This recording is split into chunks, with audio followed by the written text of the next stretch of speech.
नमस्ते। हम उपस्थित हैं आपके समक्ष प्रश्नों की अपनी श्रृंखला को लेकर, और जो प्रश्नों की श्रृंखला की कड़ियाँ जो हमने चलाई हैं उसका आज भाग 7 है। और चलिए देखते हैं इसमें कौन कौन से हमारे प्रश्न हैं। और हाँ, ये प्रश्न कैसे हैं, पिछले प्रश्न पत्र हैं, यानी PYQ हम रिवीजन कर रहे हैं। तो पहला प्रश्न चलिए देखते हैं कौन सा है।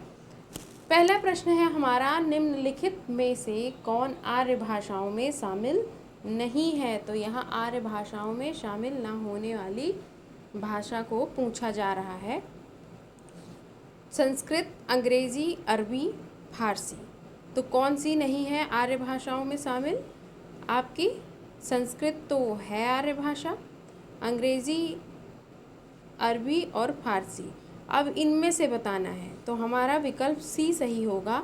अरबी आर्य भाषा में शामिल नहीं है। अरबी किस में है?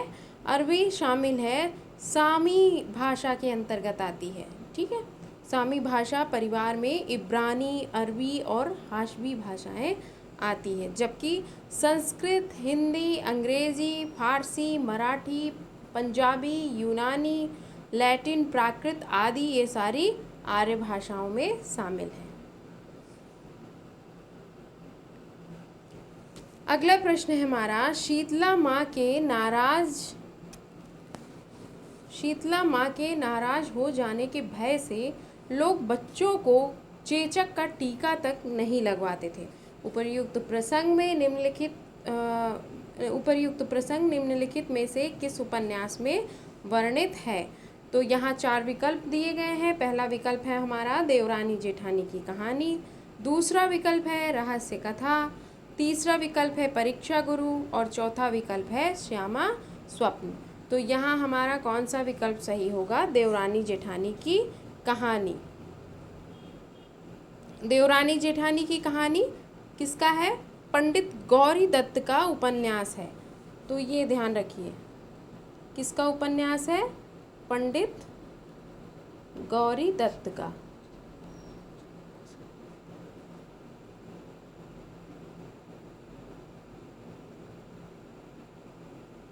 इस उपन्यास का जो प्रकाशन हुआ था वो 1870 ईस्वी में हुआ था, और डॉक्टर गोपाल राय ने देवरानी जेठानी की कहानी को हिंदी का प्रथम उपन्यास माना था।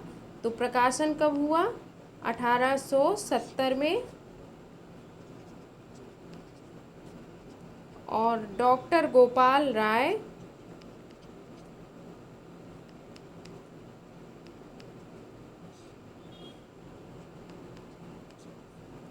हिंदी का प्रथम उपन्यास मानते हैं।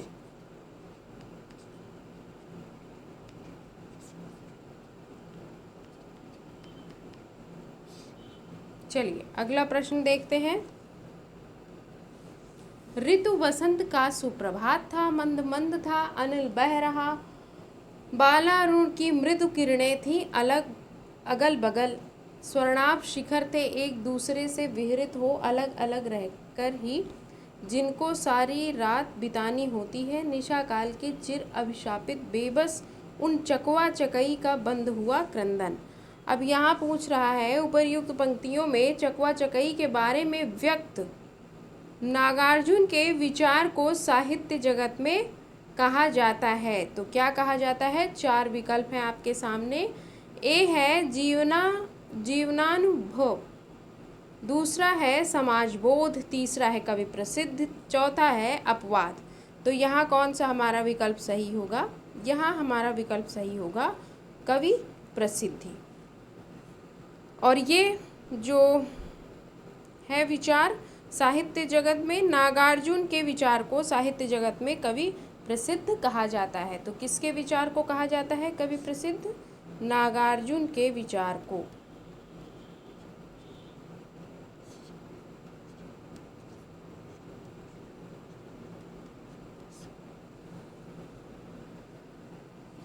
और ये जो उक्त पंक्तियां हैं ये किसकी हैं? तो बादल को घिरते देखा कविता से उद्धृत है, और यह कविता किसमें? युगधारा में संकलित है।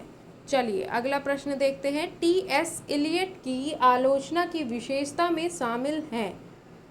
तो अब यहाँ 4 विकल्प दिए गए हैं, कौन सा विकल्प हमारा सही है। कविता आत्मगत अभिव्यक्ति से पलायन है, कविता आत्मगत अनुभूति की अभिव्यक्ति है, कवि काव्य का माध्यम भर है, कविता उपवर्जी और अंतर्वेशी होती है।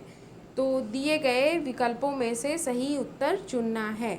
तो हमारा पहला विकल्प सही है, कविता आत्मगत अभिव्यक्ति से पलायन है। और हमारा यहाँ सी विकल्प सही है, कवि काव्य का माध्यम भर है। तो ए और सी यानी ए विकल्प हमारा यहाँ पर सही है। परिंदे कहानी के पात्र हैं डॉक्टर मुखर्जी, ह्यूबर्ट, श्यामनाथ और लतिका।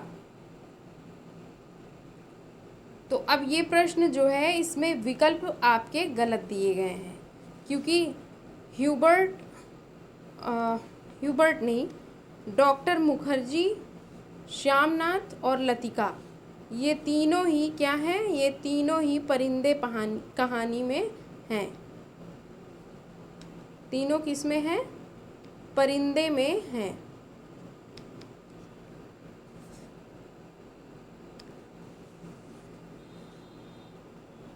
परिंदे कहानी किसकी थी, तो परिंदे कहानी थी निर्मल वर्मा की कहानी। ठीक है, 1960 ईस्वी में ये प्रकाशित हुई। चलिए अगला प्रश्न देखिए। तेरी बांकी अदा पर मैं खुद हूँ फिदा, तेरी चाहत को दिलबर बयां क्या करूँ, यही ख्वाहिश है कि तू मुझको देखा करे और दिलो जान मैं तुझको देखा करूँ। उपर्युक्त गीत निम्नलिखित में से किस कहानी में प्रयुक्त है, तो ये है सी तीसरी कसम में है। लाल पान की बेगम में नहीं, उपर्युक्त कहानी तीसरी कसम में है। तीसरी कसम फणीश्वर नाथ रेणु की लिखी हुई कहानी है। किसकी, फणीश्वर नाथ रेणु की।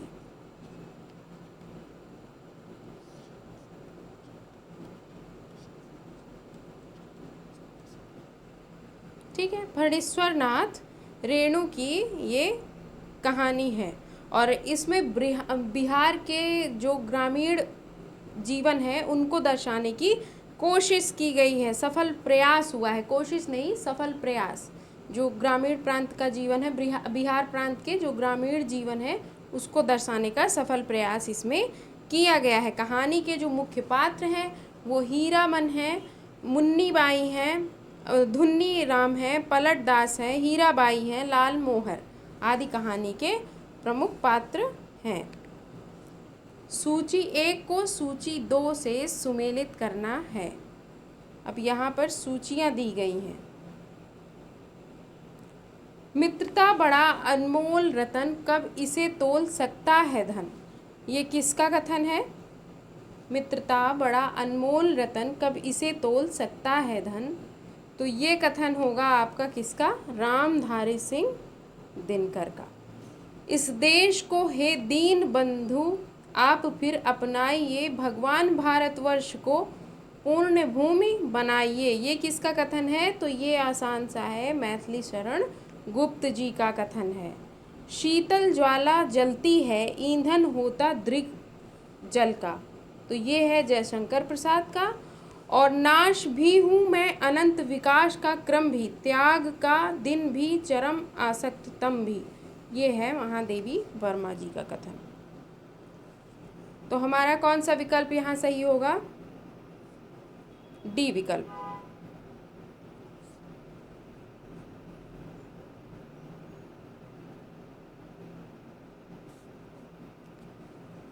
तीसरी कसम कहानी के पात्र हैं, तो मैंने आपको बताया था धुन्नी राम हैं, पलट दास हैं, तो ये सब तीसरी कहानी के पात्र हैं, धुन्नी राम और पलट दास। सी और डी, हमारा डी विकल्प सही है।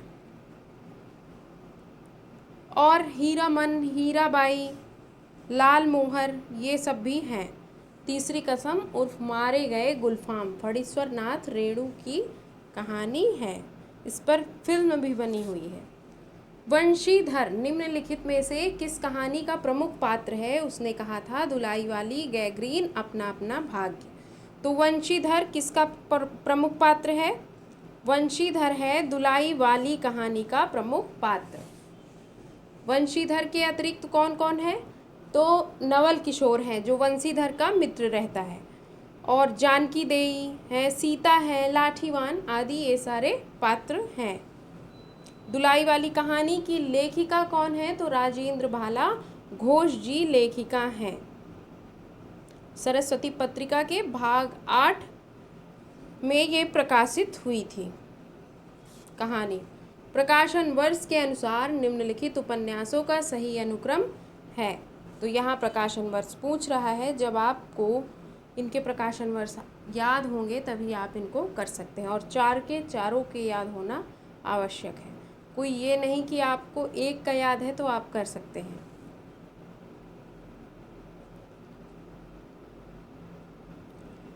तो सबसे पहले क्या आएगा? सबसे पहले हमारा आएगा झूठा सच। झूठा सच का है प्रकाशन वर्ष 1958 से 60 ईस्वी। और फिर आता है इसके बाद आपका बंटी। आपका बंटी है जो इसका प्रकाशन वर्ष है 1971। फिर आएगा आपका धरती धन्ना अपना 1972। फिर मैया दास की माड़ी ये है 1988।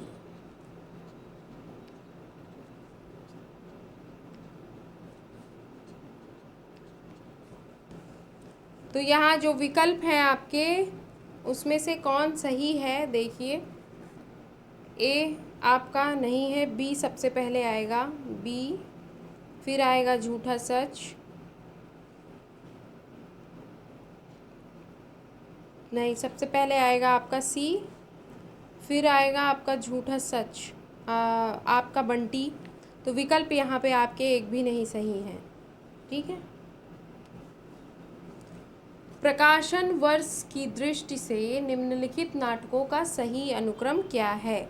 फिर से नाटकों का सही अनुक्रम पूछ रहा है प्रकाशन वर्ष की दृष्टि से। तो सबसे पहले किस नाटक का प्रकाशन हुआ? सबसे पहले आएगा हमारा कोणार्क नाटक 1951 में, 1951 ईस्वी। फिर आपका है मादा कैक्टस 1959 ईस्वी। फिर है आपका बकरी 1974 ईस्वी। फिर है आपका कबीरा खड़ा बाजार में 1981 ईस्वी। तो यहाँ हमारा कौन सा विकल्प सही होगा? पहले डी, फिर सी, फिर ए। डी, सी, ए, बी। सी विकल्प हमारा यहाँ सही है। चलिए बढ़ते हैं अब अगले प्रश्न की ओर। तो नीचे 2 कथन दिए गए हैं। एक अभिकथन ए के रूप में लिखित है, तो दूसरा उसके कारण आर के रूप में। अभिकथन ए, आज की विषम संकटपूर्ण स्थिति में व्यक्ति अपनी असहाय अकेलेपन में निर्णय नहीं ले पाता, और ले भी पाता है तो उसकी परिणति अर्थहीनता में होती है। कारण, क्योंकि आधुनिक काल में मशीनीकरण के वर्चस्व के कारण व्यक्ति की पहचान खो गई है। तो उपर्युक्त कथन में से हमारा कौन सा कथन सही होगा?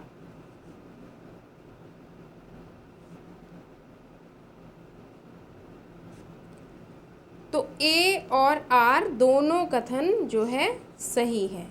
ठीक है, ए और आर दोनों सही है, और आर ए की सही व्याख्या है, तो हमारा बी विकल्प सही होगा। ए और आर दोनों सही है, परंतु आर ए की सही व्याख्या है। चलिए, निम्नलिखित में से यह कथन सा काव्य घटानुकूल शब्दों परिस्थितः किसका है? तो ये है जगन्नाथ का। अगला प्रश्न देखते हैं। रुद्रट ने क्या कहा, एक बार देख लेते हैं। रुद्रट ने कहा ननु शब्दार्थो काव्यम। और कुंतक ने क्या क्या क्या कहा है, शब्दार्थो सहितो वक्र कवि व्यापार शालिनी बंधे व्यवस्थितो काव्यम। और वामन ने क्या कहा, काव्य शब्दो अयं गुणालंकारा संस्कृत्यो शब्दार्थयो वर्तते। चलिए अगला प्रश्न, पद्माकर भट्ट के बारे में रामचंद्र शुक्ल का विचार क्या है। तो पद्माकर भट्ट के विषय में देखिए, रामचंद्र शुक्ल की जो इतिहास है वो पढ़ना कितना ज़रूरी है, वो पुस्तक को पढ़ना बहुत ही आवश्यक है। अब देखिए उनके कथन विचार दे दिए गए हैं, जो उन्होंने लिखा है उसकी लाइनें दी हैं कुछ। ऐसा सर्वप्रिय कवि इस काल के भीतर बिहारी को छोड़कर दूसरा नहीं हुआ, तो आपका ए सही है। परंतु पद्माकर की कल्पना दृष्टि बिहारी से कमतर थी। जी नहीं, बिल्कुल ऐसा नहीं कहा है आचार्य शुक्ल ने।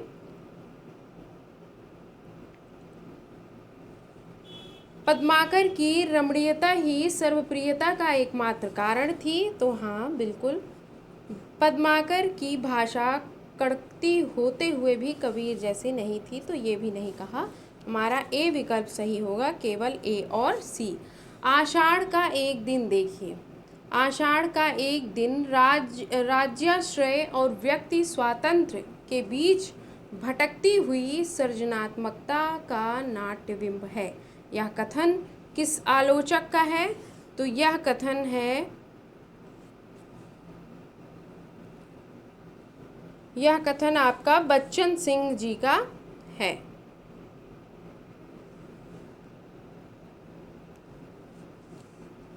कोमल कपोल पाली में सीधी साधी स्मित रेखा, जानेगा वही कुटिलता जिसने भौ में बल देखा। भौ है ये, भौ, जिसने भौ में बल देखा। उपर्युक्त छंद में संबंधित तथ्य कौन सा है, तो यहाँ तथ्यों के विषय में पूछ रहे हैं कि कौन सा आपका विकल्प सही है।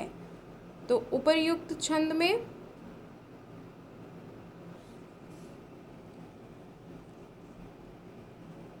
कपोल पहला है, कपोल सागर के तट पर मुस्कान रूपी नाव तैर रही है। भावों की कुटिलता से प्रेमिका के कुटिल हृदय का पता चलता है। बिल्कुल गलत है एकदम। भावों की कुटिलता से अनुराग सूचित हो रहा है। सी आपका भी सही है। यह अनुराग गालों पर फैली मुस्कान दे रहा है, मुस्कान से व्यक्त हो रहा है। ठीक है, तो कौन सा हमारा तथ्य यहाँ सही होगा?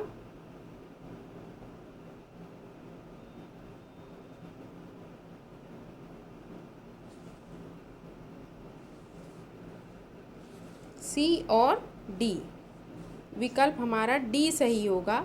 सी और डी सही है। फिर विकल है प्राण मेरे,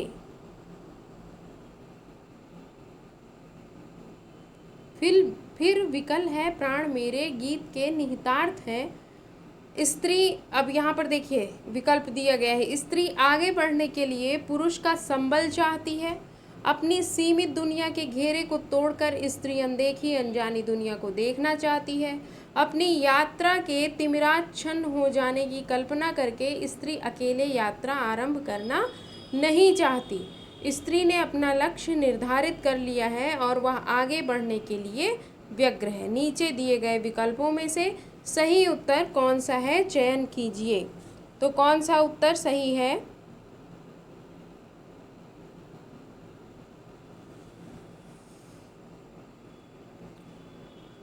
हमारा यहाँ पे ए विकल्प सही होगा, केवल बी और डी।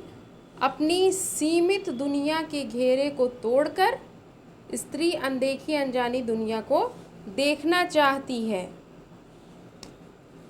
और स्त्री ने अपना लक्ष्य निर्धारित कर लिया है, वो आगे बढ़ने के लिए व्यग्र है। अब हमारा प्रश्न है, उदासी संप्रदाय के प्रवर्तक थे। तो उदासी संप्रदाय के प्रवर्तक के विषय में पूछ रहा है। उदासी संप्रदाय के प्रवर्तक कौन थे? 4 विकल्प दिए गए हैं, लक्ष्मीचंद, श्रीचंद, मूलचंद, मलूकदास। तो यहाँ कौन सा हमारा विकल्प सही होगा? श्रीचंद, बी विकल्प हमारा सही है। श्रीचंद कौन थे? गुरु नानक के पुत्र थे। इन्होंने ही उदासी संप्रदाय का प्रवर्तक किया था। और जो उदासी संप्रदाय वाले होते हैं वो जल, अग्नि, पृथ्वी, वायु आदि आकाश की पूजा करते हैं। संस्मरण की पुस्तकें हैं।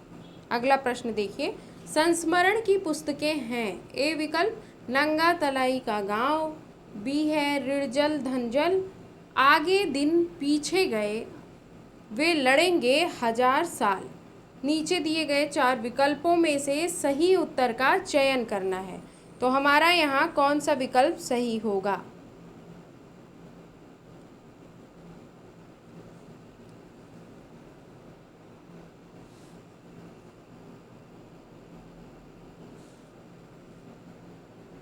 सी विकल्प हमारा सही है, केवल ए और सी। नंगा तलई का जो गांव है ये है संस्मरण है। किसका है? विश्वनाथ त्रिपाठी का। विश्वनाथ त्रिपाठी का संस्मरण है, 2004 में प्रकाशित हुआ। फिर आगे है कौन सा? आगे दिन पीछे भय। ये किस तो ये है आछे दिन पीछे गए। ये है 2004 में, ये भी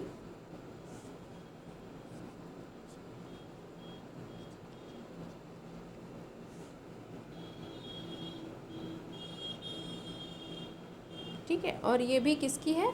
विश्वनाथ त्रिपाठी की ही है। चलिए अगला प्रश्न देखते हैं। रामचरितमानस के अंत में कही गई तुलसी की बात कौन सी बातें सही हैं? तो कौन सी बात सही है तुलसी की कही गई बातों में से?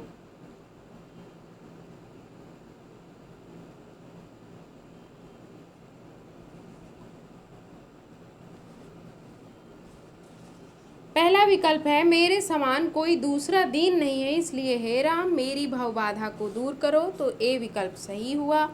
राम कथा का गान वेदों, पुराणों और कवियों ने किया है किंतु संतों ने नहीं किया। बी विकल्प हमारा गलत हो गया है। जो भक्त रामचरितमानस का आह्वान करता है वह मध्याह्न के सूर्य की तरह प्रखर तेज वाला हो जाता है। ये सी है। डी विकल्प है जिस तरह कामी को स्त्री और लोभी को धन प्रिय है उसी तरह हे राम तुम हमेशा मुझे प्रिय रहोगे। डी विकल्प। तो ए और डी सही है, सी हमारा विकल्प यहाँ सही हो गया। इनमें से कौन सा निबंधकार द्विवेदी युग का नहीं है? तो यहाँ पर पूछ रहा है द्विवेदी युग का निबंधकार कौन सा नहीं है।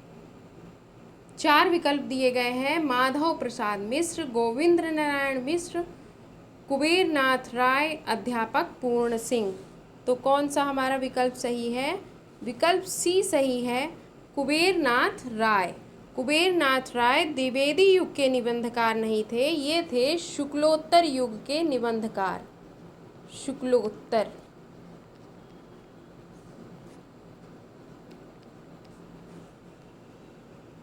चलिए आगे देखते हैं। संलक्ष्य क्रम ध्वनि के भेद हैं। संलक्ष्य क्रम ध्वनि के भेद पूछ रहे हैं। तो यहाँ कौन सा विकल्प सही होगा? डी विकल्प हमारा सही होगा, केवल बी वस्तु ध्वनि और सी अलंकार ध्वनि।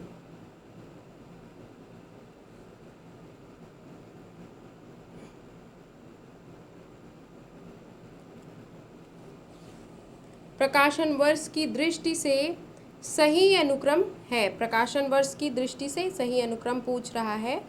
तो सही अनुक्रम हमको देखना है कौन कौन सा है।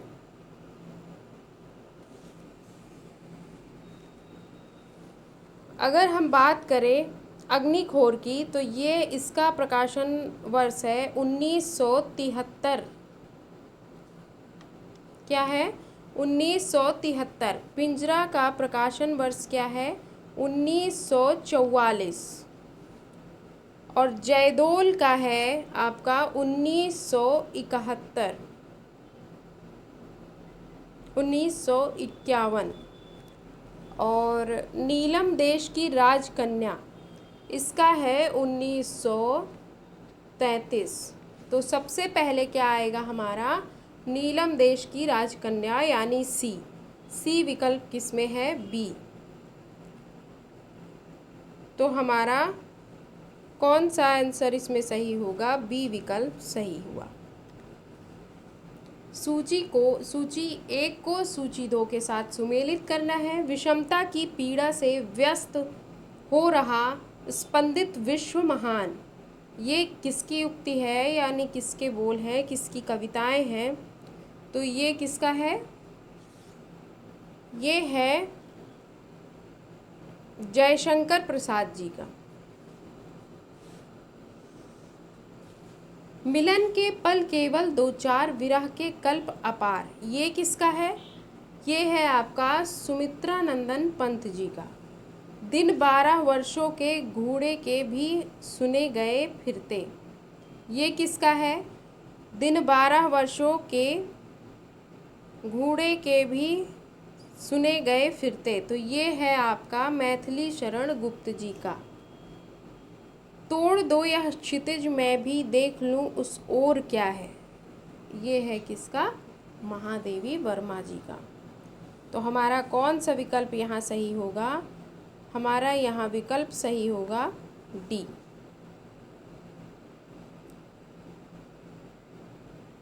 बी का हाँ 3, ठीक है, डी हमारा विकल्प यहाँ सही होगा, क्योंकि बी का 3 आपको यहाँ दिख रहा है, यहाँ बी में 2 है।